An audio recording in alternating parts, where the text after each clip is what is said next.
My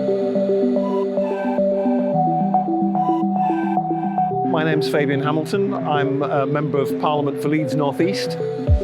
You're probably wondering why there's two bikes in the picture. So this is the first one I bought in January of 2024. It's been absolutely fabulous. As you can probably see, I've added a mirror and a few bits and pieces to it to customize it. And it's got the rack, which I have my bag on normally. But then I found out about the belt drive. I had a test ride of the belt-driven bike, and I was incredibly impressed. This bike I know is a little bit lighter because there's no gear set on it. I describe it to people as belt-driven with an automatic gearbox. So people say, oh, bike with an automatic gearbox? And I thought, you know what, I'd love to upgrade to that. And I'm really looking forward to now riding this one because the weight is everything, and it's going to be a lot easier not having to change gears. So it's going to be fabulous. I was slightly skeptical before I rode the bike. I wasn't sure how the two gears were going to work, but you know, they work incredibly well. And when I tell people there's an automatic gearbox on this, they don't believe me. But it's incredibly efficient.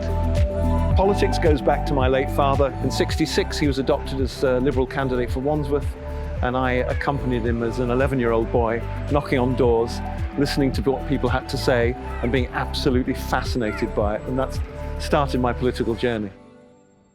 My other passion is cycling. 1999, as a 44-year-old Member of Parliament in not brilliant health. And I went to see my doctor. My blood pressure was raised, and he said, look, if you don't want to go the same way as your dad, my dad died in 1988 of heart disease, you better start doing some exercise. I'd sort of last cycled when I was a teenager, and I thought, yeah, I can ride a bike. That sounds like a good idea. And from then on, I managed to get fitter and fitter, doing circular tours of my town that I lived in and getting a bit further.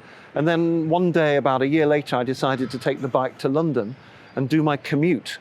About 18 months ago, I was doing a bit of investigation as chair of the all-party parliamentary group for cycling and walking. And I just wanted to know a bit more about folding bikes and about electric bikes. I'd never ridden an electric bike before.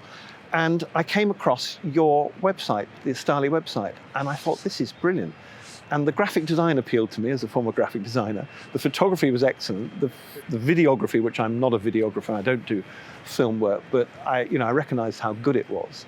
But more importantly, the technology that went into the bikes and the prices. So that's how I got interested. And I thought, you know what, I know how bikes work. I build them myself.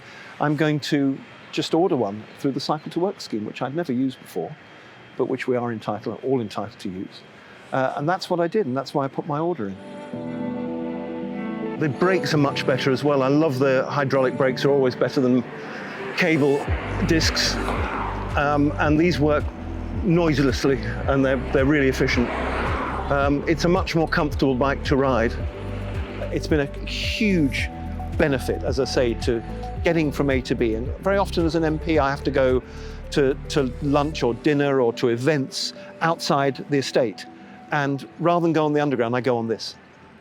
I love using it. It's my commuting bike of choice. So I used to come down on my lightweight carbon 700C based Di2 road bike, which is a fancy bike with the drops. And it's very lightweight. But I found it's a great bike, and I do sometimes use it. But this bike enables me to put a bag on the back, a pannier bag, so I can carry stuff rather than carry it on my back. It makes life a lot easier. You don't get so sweaty because you're not putting as much effort in. And so you can just wear ordinary clothes, which I do. And usually trainers, not a suit, but ordinary, you can cycle in a suit. If I now go to lunch at an embassy, for example, I went to the Argentinian embassy a few weeks ago. I went on this bike in my suit with this jacket on and a helmet, and I literally pulled the bike into the embassy residence. They looked after it for me, took the jacket and helmet off, and there I was in my suit, completely unfazed. It was a warm day. I wasn't sweaty. Whatever the circumstances, you can accelerate very fast. So if you need to get away from a problem, you just put your foot down or put your feet down and you're there. And actually on this model, the jump from assistance to non-assistance, to using your own muscles, is seamless. Interestingly, my motorcycle is electric, and it's belt driven, not chain driven. So I've had experience of belt-driven vehicle, two-wheel vehicles. Now, obviously, an electric motorbike is different to an electric bicycle, but the principles are much the same. And actually, it kind of looks much the same. And I know that belt drives are more reliable, less prone to getting clogged with dirt, less prone to snapping or breaking. They don't need oiling, as far as I'm aware, at least. So there's lots of advantages. They're much lighter as well. So that's why I'm looking forward to a belt drive. By the way, the display is really excellent. What I love is the sort of rev counter that tells you how much juice you're using. That is really good. So my normal riding mode is usually 2. That's where I start off when I set off. Then I sometimes go up to 3. If I'm in Leeds, it's 3 or 4. I rarely use 5 and I rarely use 1. 2 will conserve the battery quite nicely and I'll get more out of it. The mirror is interesting. A lot of cyclists sort of balk at you when you say, I'm going to put a mirror on my bike, but I'm a motorcyclist as well. And actually, the lesson from motorcycling is always look what's behind you. And it's much easier than doing this, because you can concentrate on what's in front of you and see the mirror. So these are very good, actually. They're very clear. It's a fantastically good bike, and to be honest, I wouldn't be trading it in if I hadn't seen the new one. Being somebody who's from a graphic design background, sort of shape and style is quite important to me. So what I loved was, on a very superficial level, the way that you've burnished the welds on the frame. And I think it just makes it look much more stylish. The colour, of course, is great. It's a really good colour. I chose the metallic dark grey, but this is even better.